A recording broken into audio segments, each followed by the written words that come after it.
Hey everybody and what's up students, welcome back to the channel of Team Munshi. This side Saras Giri और आज हम पढ़ने वाले हैं शेयर कैपिटल वाला चैप्टर। इंपॉर्टेंट चैप्टर है क्योंकि बहुत ज्यादा क्वेश्चन बनते हैं इस चैप्टर में से। एमसीक्यू की बात कर लो या लॉन्ग टाइप क्वेश्चन आंसर की बात कर लो, 8 मार्क्स का एक डायरेक्ट क्वेश्चन इससे बनता है जिसमें तुम्हें जर्नल एंट्री करनी पड़ती है शेयर कैपिटल की। तो वीडियो को स्टार्ट करते हैं विदाउट एनी डिले और आते हैं कॉन्सेप्ट में। कॉन्सेप्ट में आने से पहले तुम्हें समझना पड़ेगा शेयर्स होते क्या है। अब देखो, तुमने सुना होगा स्टॉक मार्केट में शेयर खरीदते और बेचते हैं, तो अभी ये समझ लो शेयर्स वही होते हैं, कंपनी का एक हिस्सा होंगे जो तुम खरीदोगे या बेचोगे जिससे तुम प्रॉफिट कमाते हो।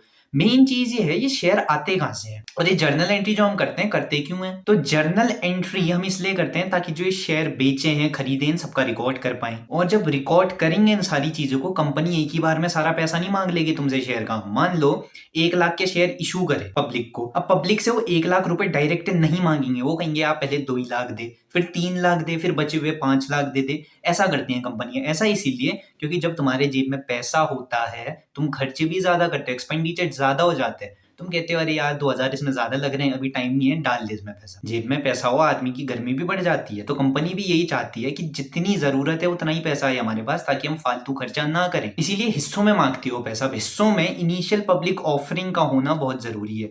इनिशियल पब्लिक ऑफरिंग क्या होती है? जब भी कंपनी पहली बार अपने शेयर स्टॉक मार्केट में लिस्ट करती है और पब्लिक से कहती है खरीदो मेरे शेयर, पहली बार, जैसे फिजिक्स वाला कर रहा है, लेंसकार्ट ने करा, पहली बार स्टॉक मार्केट में आए, वो पहले नहीं थे और शेयर पब्लिक को बेचने लग गए, तो इसे इनिशियल पब्लिक ऑफरिंग कहेंगे। अब दूसरी बार जब वो शेयर कहेंगे हमारे वहां से खरीद लो, उसे आईपीओ नहीं कहेंगे, उसे सिर्फ शेयर सेलिंग कहेंगे या शेयर एक्सचेंज कहेंगे। अब आईपीओ में क्या होता है, मैंने बात करी, पैसे अलग अलग तरीके से मांगती है। फुल नहीं मांगेगी, 10 रुपए मांगने हैं मान लो पब्लिक से, तो पहले कहेगी 2 ही रुपए दे मेरे को, फिर कहेगी 3 रुपए दे, फिर कहेगी 2 रुपए दे, और बाकी बचे हुए पैसे हैं 3 रुपए तो लास्ट में मांगेगी। अब इनको नाम से बुलाया जाता है, अब इतना तो दिक्कत हो जाएगी, पहले 2 रुपए दिए 3 रुपए दिए, ऐसा कहने से अच्छा हम कहते हैं ये है एप्लीकेशन मनी। एप्लीकेशन मनी जो सबसे पहले पैसा आया होता है हमारे पास। सेकंड है अलॉटमेंट मनी, जो दूसरी बार पैसा मांगेंगे उसे हम कहेंगे अलॉटमेंट मनी। तीसरा होता है फर्स्ट कॉल।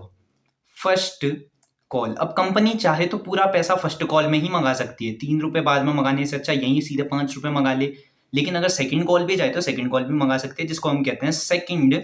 और ये लास्ट कॉल है, इसके बाद कोई पैसा नहीं मांग रहे तो एंड फाइनल कॉल भी लिख देंगे हम यहाँ पे को, सेकंड एंड फाइनल कॉल। अब देखो, कंपनी जब शेयर इशू करती है, ऐसा तो होता नहीं है कि कंपनी तुम्हारे पास आएगी और कहेगी शेयर ले लो मेरे। पहले तुम जाते हो कंपनी के पास कि भाई मेरे को तेरे वहां के शेयर चाहिए, मेरे को अच्छा पोटेंशियल लग रहा है तेरी कंपनी का, तू मेरे को प्रॉफिट कमा के देगा। तो सबसे पहले जो पैसा होता है वो तुम देते हो, कंपनी मांगती नहीं है, तुम देते हो। उसके बाद कंपनी मांगती है, कंपनी कहती है अरे इसने 2 रुपए दे दिए, अब इसको बताते हैं हमें और पैसे चाहिए, 3 रुपए मांगेगी कंपनी, फिर 2 रुपए मांगेगी, फिर 3 रुपए मांगेगी। तो ये सारी प्रोसेस चलती रहती है और इसी प्रोसेस को हम रिकॉर्ड करते हैं जर्नल एंट्री में। जल्दी से कॉन्सेप्ट में आते हैं। अब है क्या? एक्सेल लिमिटेड एक कंपनी है, शेयर मार्केट में आई। शेयर मार्केट में क्या करा उसने, 10,000 शेयर लिस्ट करे, 10 रुपए का एक शेयर था, मतलब टोटल शेयर की वैल्यू हो गई 1 लाख रुपए। अब उसने डायरेक्ट 10 रुपए नहीं मांग लिए सीधे पब्लिक से, उसने कहा पहले 3 रुपए देना मेरे को, फिर 2 रुपए देना, और फिर लास्ट में 5 रुपए देना मेरे को पब्लिक से। तो पहली बार जो पैसा देगा वो कौन देगा? तुम दोगे। तुम जाओगे कंपनी के पास कि भाई ये ले पैसे, मेरे को शेयर दे। इसीलिए हम सबसे पहली एंट्री करते हैं bank account to equity share capital account. अब इतनी सारी जो ये एंट्री कर रखी है ना मैंने, तुम्हें ये याद करनी पड़ेगी। हर किसी का मैं लॉजिक समझाऊं तुम्हें, वीडियो बहुत लंबी बन जाएगी और बोर्ड्स को भी बहुत कम समय है, तुम्हें थोड़ा सा याद करना पड़ेगा। और अगर याद कर ली, मैं तुम्हें गारंटी दे रहा हूँ, प्रो राटा जिससे डरते हो तुम, कुछ नहीं हो, बहुत हल्का सा कॉन्सेप्ट है, वो बहुत इजीली कर लोगे तुम। पहली एंट्री में आते हैं। पहली एंट्री है क्या? Bank account to equity share capital account. बात करी, पैसा कौन दे रहा है? सबसे पहले तुम जा रहे हो कंपनी के पास और पैसा दे रहे हो, मेरे को शेयर चाहिए, तब हमने बैंक अकाउंट को डेबिट करा है क्योंकि पैसा आ रहा है हमारे पास। कोई भी एसेट इंक्रीज होता है तो उसको हम डेबिट करते हैं, इसीलिए कंपनी के पास जब पैसा आ रहा है हमने बैंक अकाउंट को डेबिट करा है। कितना पैसा आ रहा है? 3 रुपया आ रहे। कितने शेयर्स में? 10,000 शेयर्स। तो 10,000 मल्टीप्लाई बाई 3 करेंगे हम तो अमाउंट निकल जाएगी जो है 30,000। यहाँ पे को मैं 30,000 लिख देता हूँ, इसको थोड़ा सा करते हैं जूम, और 30,000 यहाँ पे को मैं लिखता हूँ 30,000, और क्रेडिट में भी 30,000 आ जाएगा। अब हमने पैसे तो कमाए बैंक में, कहाँ से आए वो पैसे? एप्लीकेशन मनी के। दैट्स वाई हमने क्रेडिट में लिख रखा है to equity share application account, और नरेशन आ गया एप्लीकेशन मनी रिसीव्ड। अब एप्लीकेशन मनी रिसीव हुई है, दूसरी चीज हमने क्या कर रखी है, शेयर कैपिटल में वो पैसा डाल दिया है।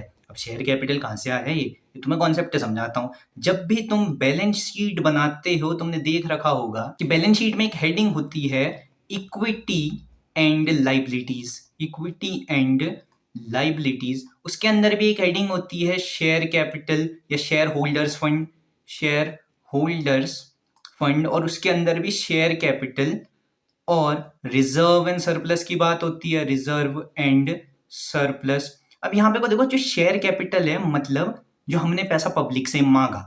अब यहाँ पे को पैसा आ तो गया है पब्लिक से एप्लीकेशन मनी का, ये पैसों को हम बैंक में ही नहीं रखे रहेंगे, हम क्या करेंगे, पैसा डाल देंगे ये वाले अकाउंट में, शेयर कैपिटल अकाउंट जो बैलेंस शीट में होगा। इसीलिए हमने यहाँ पे को क्या करा है, इक्विटी शेयर एप्लीकेशन अकाउंट को करा है डेबिट। लेकिन क्यों करा डेबिट, क्योंकि ये पैसा चले गया है शेयर कैपिटल अकाउंट में। कितना पैसा था वो, 30,000 था, तो 30,000 जो हमारा शेयर एप्लीकेशन मनी का पैसा था वो हमने शेयर कैपिटल अकाउंट में डाल दिया है। ढंग से देखो तो एंट्री थोड़ी सी उल्टी हो जाएंगी। यहाँ पे को इक्विटी शेयर एप्लीकेशन अकाउंट यहाँ क्रेडिट तो हो रहा था, तो यहाँ पे को डेबिट कर दो और नीचे बैंक अकाउंट ना लिख के टू शेयर कैपिटल अकाउंट लिख दो। और एक खास बात बताता हूँ, अगर तुम ये दो एंट्री सिर्फ याद कर लोगे, नीचे की एंट्री अपने आप तुम्हें याद हो गई है। जो तुम अलॉटमेंट फर्स्ट कॉल करोगे, तुम्हें बस नाम चेंज करना है, यहाँ एप्लीकेशन लिखा था, नीचे पे अलॉटमेंट लिख देना।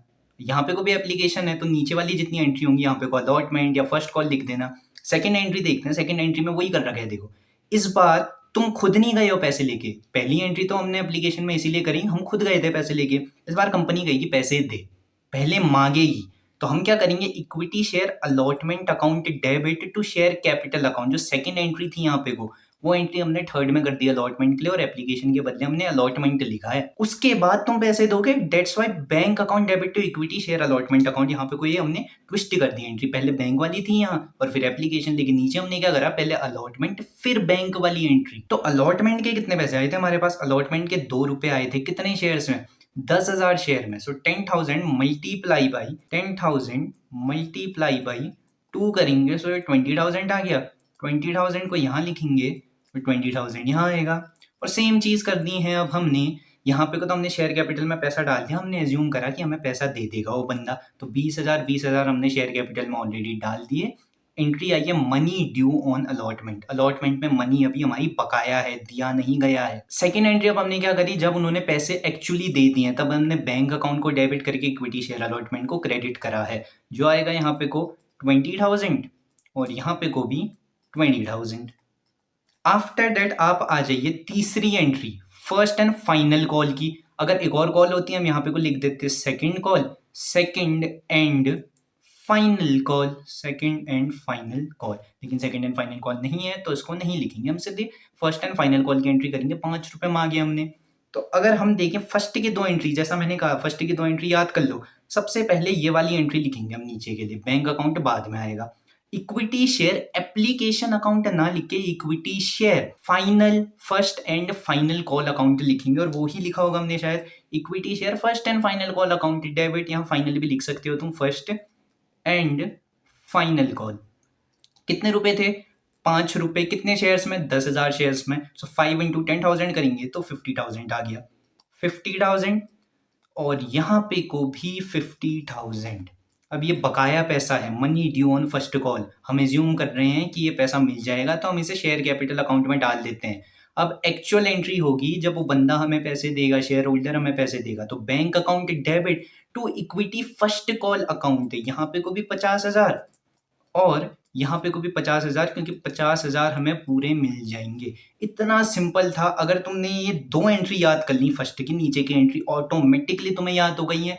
और अगर ये जो मेन एंट्रीज हैं, जो बेस सेट करती हैं शेयर कैपिटल का, ये सब तुमने याद कर ली, तो मैं ये गारंटी दे रहा हूँ प्रो राटा तुम्हारे लिए बिल्कुल हलवा है। Calls in arrear, calls in advance, उन सब में लॉजिक लग रहे हो तो बहुत हल्के से कॉन्सेप्ट हैं, तुम यूं कैच कर लोगे। तो वीडियो में अगर कुछ समझ नहीं आया तो दोबारा देखना, क्योंकि बहुत इंपॉर्टेंट कॉन्सेप्ट है, ये बहुत इंपॉर्टेंट टॉपिक है। यहाँ से शेयर कैपिटल का बेस बनता है तुम्हारा, और बहुत ईजिली समझाया है मैंने। अगर तुम्हें ये याद नहीं करना है तो सिर्फ 2 एंट्री याद कर लो, उसके बाद नीचे को रिप्लेस कर देना चीजें। बैंक अकाउंट पहले ना लिख के बाद में लिखना, सेकंड वाली एंट्री पहले कर देना, और नाम चेंज करने हैं बस एप्लीकेशन के बदले, अलॉटमेंट या फिर फाइनल कॉल, फर्स्ट कॉल है, सेकंड कॉल या फाइनल कॉल है, एटसेट्रा एटसेट्रा। तो फिलहाल की वीडियो के लिए इतना ही। वीडियो पसंद आई लाइक करना, शेयर करना, सब्सक्राइब करना और हाँ, अपने दोस्तों को रिकमेंड भी कर देना।